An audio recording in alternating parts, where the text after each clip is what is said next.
sites. First, a quick introduction. Now, some of you may have seen me in a previous session, so nice to see you again. And for those who didn't, my name is Aviv.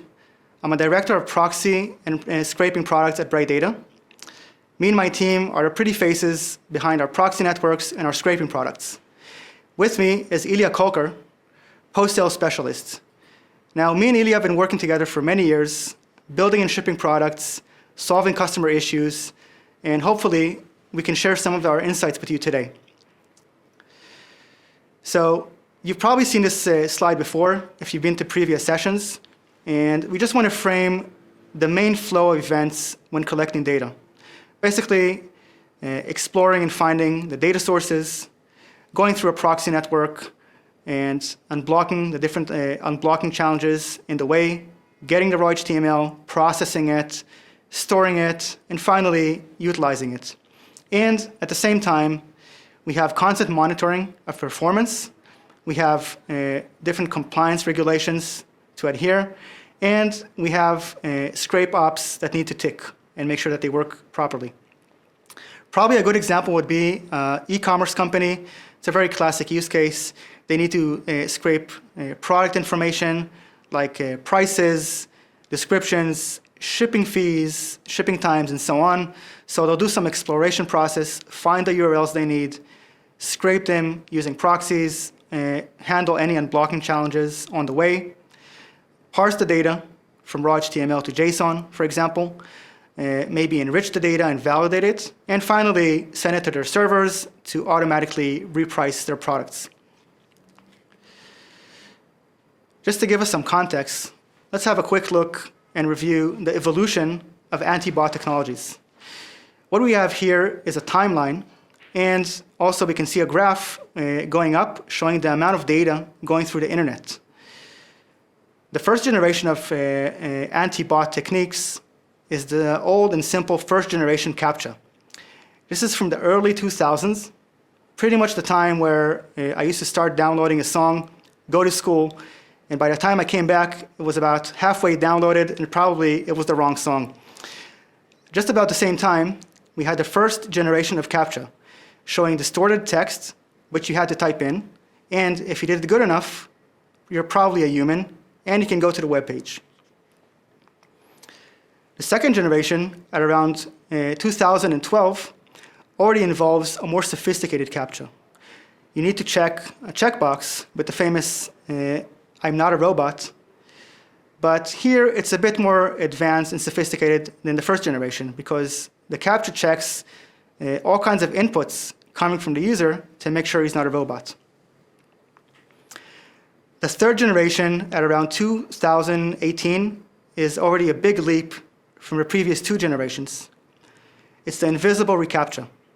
This time, it's much more difficult to overcome. The invisible reCAPTCHA is not presented to you, hence invisible. It's working on the background, checking all kinds of inputs coming from the user, from his browser, and so on, and deciding if you're a robot or not. If you pass the test, you're in. Our fourth generation, at around 2021, where the data going through the internet is substantially bigger than what we had before, and demand for good solutions arose, is browser fingerprinting and anomaly detection. This is already a completely different game.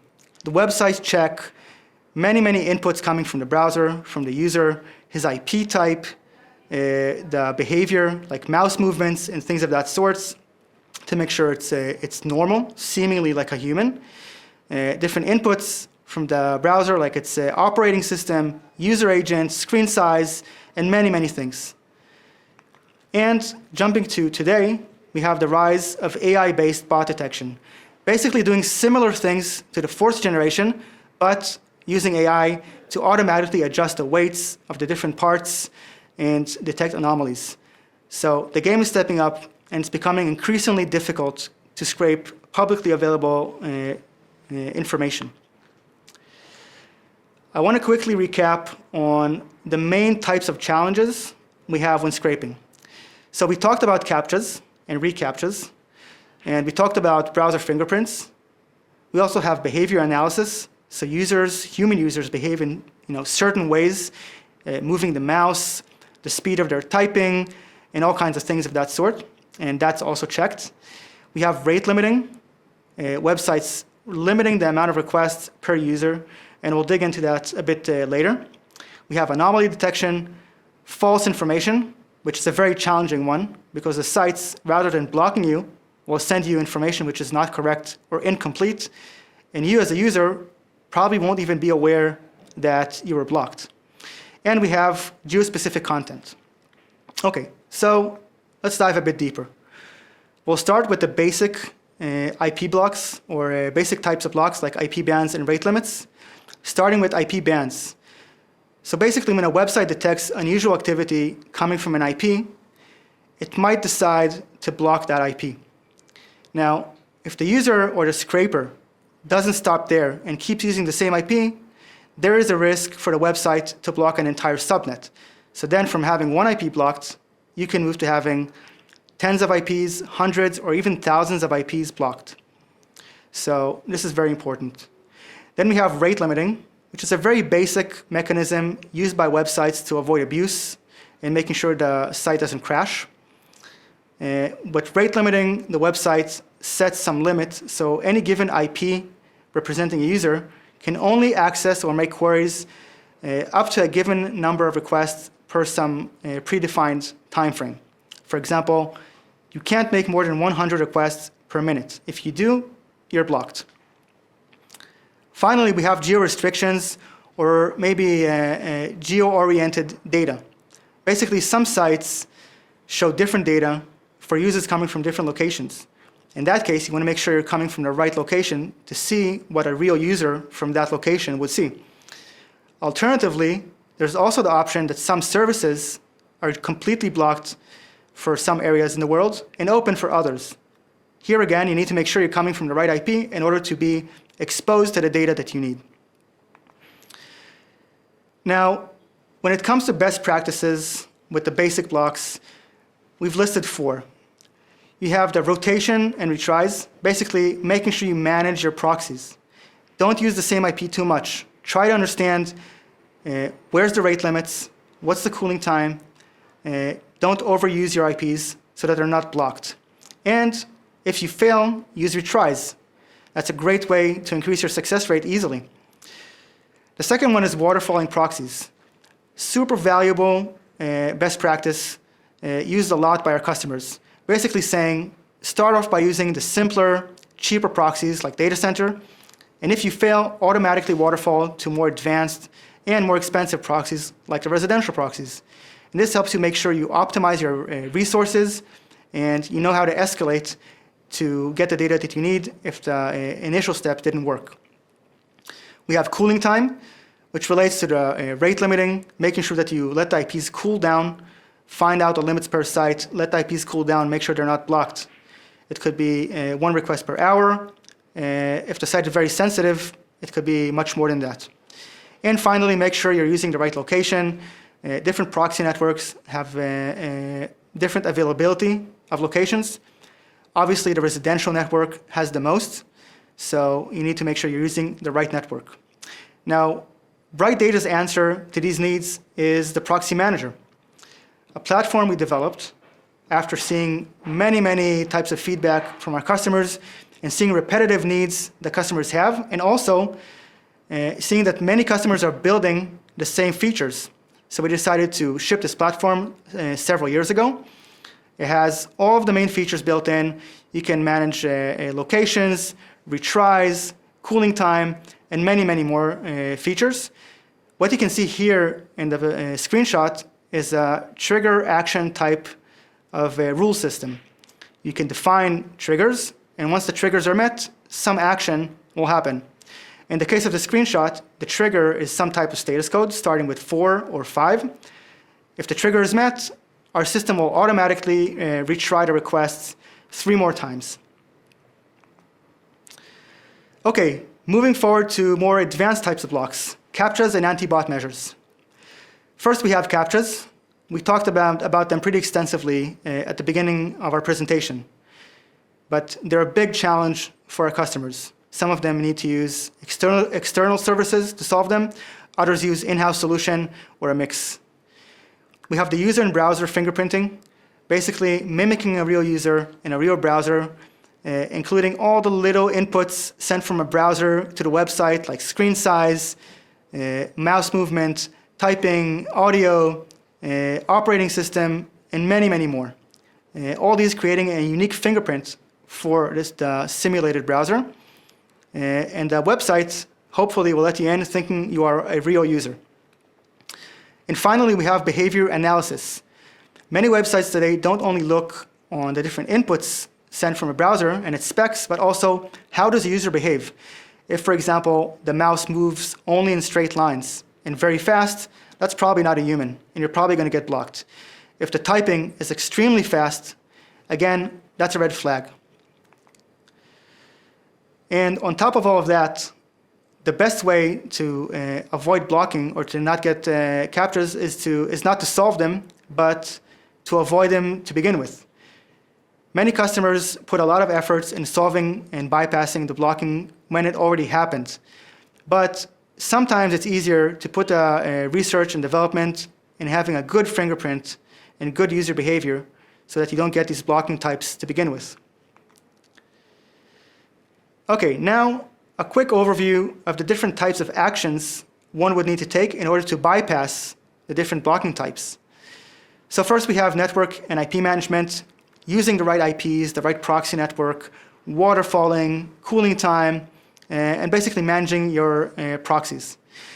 Then we have headers, sending the different header inputs from the browser or from the scraper, mimicking a real user. You have the protocols, upgrading the HTTP protocols using the TLS or SSL fingerprint. You have the cookies. In some cases, you want to build a cookie harvesting system. In others, you might want to go through the website homepage, collect a cookie, and then proceed to the target URL. So the cookies is an important part as well. We have the fingerprinting, making sure our crawler looks like a real user. And we have retries, a great way to increase your success rate simply by retrying to a certain extent if we fail. BrightData's answer to those advanced blocking types is the Web Unlocker, one of our best products that's been around for a few years. Basically, this is a proxy interface product that handles in the background all these different challenges we talked about. It handles the browser fingerprint, solving the CAPTCHAs, sending the user agent, mimicking a real user, managing the proxies, the cooling time, the whole thing. It's all automatically managed by the Web Unlocker. And not only that, Web Unlocker is a learning system. It's constantly testing and trying different configuration. So if some website changes or starts blocking us, Web Unlocker will automatically change and shift different parts of its presets and overcome it on its own.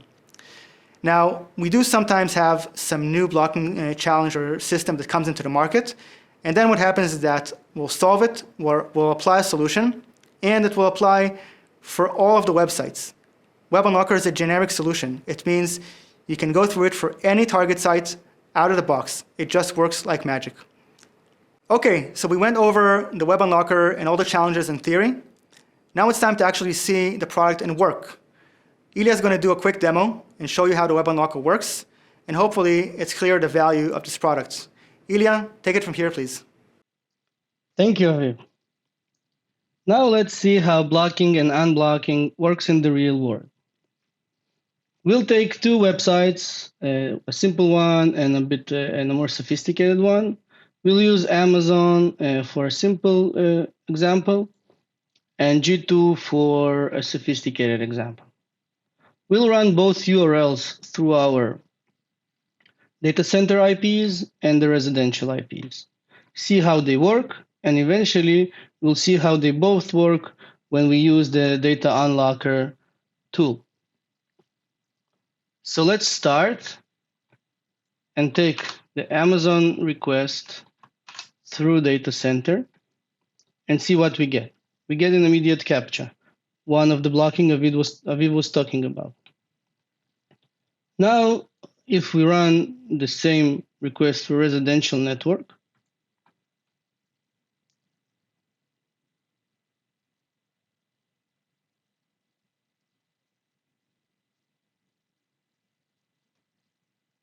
we get a response.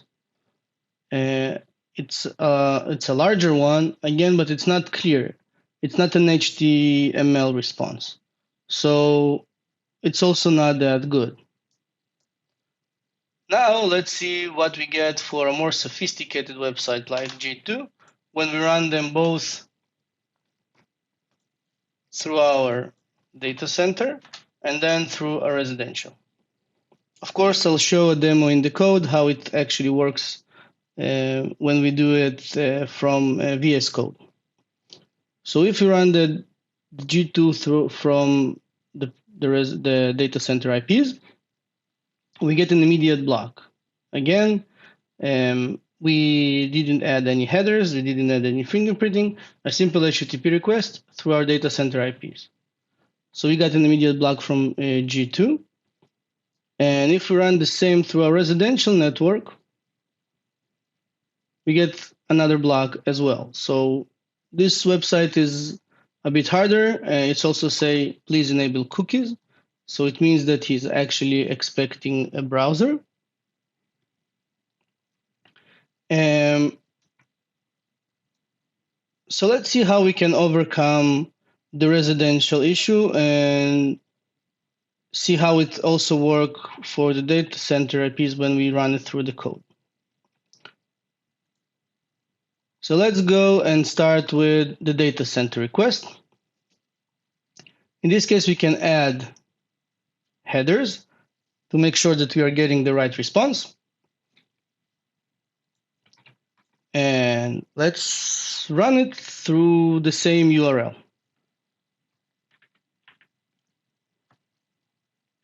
All right. I'm running it. And this time I added a bit two headers to make sure that we are accepting the HTML and we're accepting the language. And if we go, we can see that we got something. We didn't get an HTML response. So it didn't work for us. However, we do get the status code 200. So if we open the file anyway, we can see that it's again gibberish and something is not clear. Let's try to do the same with the residential network. In this case, again, we will going to add the same headers. Let's just uncomment them and save. So now the request will go through the residential network, a more quality IP with adding two headers that makes the request a bit more readable. If we run that,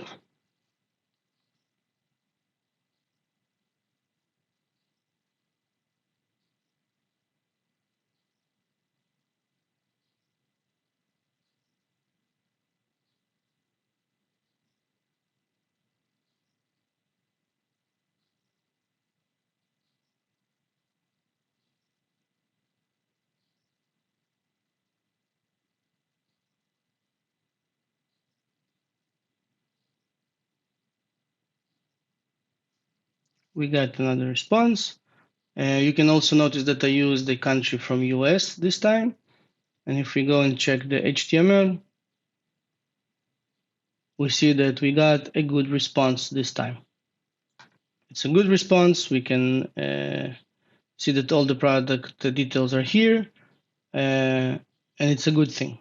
So the residential network is one way with is a good way to go to a simple website if you add a few headers and you adjust the fingerprinting. So this is how it works for a simple website. Let's take, for example, a sophisticated, the same website that we did in the visual demo, and we use the G2 request. This time for the data center request. We run it, we get a 403, so we got blocked immediately. And we can see the response, which is a Cloudflare CAPTCHA. Sorry, you have been blocked. Let's do the same thing for the residential. And again, we were blocked. So what we did here is we used our proxies, we added the headers, eventually we saved the code, and again, what happened is we got blocked. Again, from Cloudflare. So even though we have a good IP right now, we're still getting blocked by a sophisticated website, even if we add headers. So what is the solution for that, you ask? Well, we developed the Unlocker system, the tool that is actually unlocking a sophisticated website, hard website, that eventually gives you the response that you want, even if they require browsers or CAPTCHA solving. And I'll show you how it works visually, and then I'll show you how it works in the code, which is a much simpler code than you can think of. So let's take first Amazon and run it through our Unlocker website, Unlocker tool, sorry.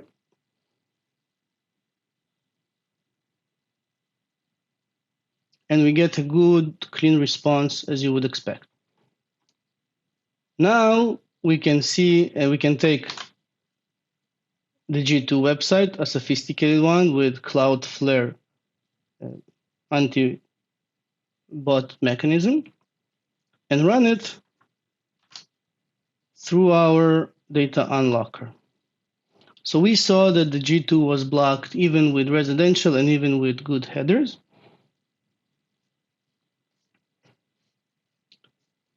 And now we are working through the Unlocker tool, our mechanism for unlocking sophisticated website.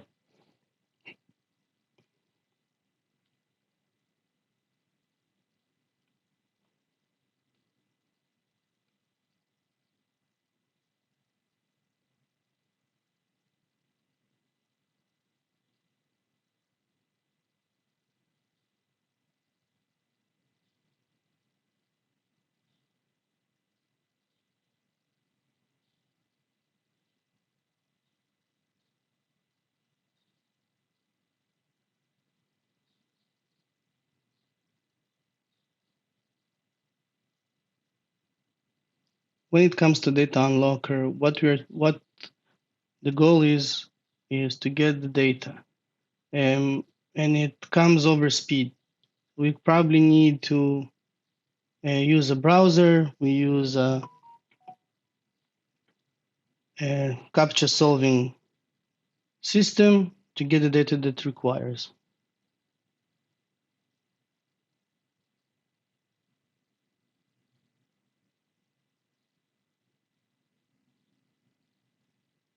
There you go. So it took a bit of time, yes, but eventually we got the data that we wanted. And we didn't get blocked, and we got the right data. Now I would like to show you how it actually looks behind the scenes. I'll take the same URL and use it in our scraping browser just so you can see what happens behind the scenes again.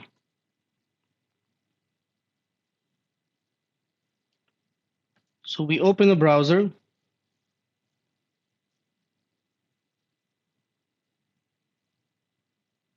And we can actually see the CAPTCHA. What happens is that we automatically solve it and getting to the right page and getting the data that is required for us. This is how the unlocker works. What's interesting about this whole operation is that you can either do your operation on your own at low scale and solving CAPTCHAs on your own. Or if you want to use an automated solution, you can use the unlocker for your sophisticated websites and to gather a lot of information at high scale. Thank you for watching. Have a great day. Okay, Ilya, thank you very much. Great demo. Hopefully the value of the product was clear and you saw how well it handles unblocking challenges. We're at the end of our presentation. Thanks everyone for joining us. I want to remind you that we've shared our email addresses at the first slide. This is because we'll be very happy if you reach out to us and give us your feedback. Other than that, I urge you to contact your account managers and ask for a free demo or free testing. Use the product, see how it works, and then hopefully start using it. Thanks everyone. Have a good day.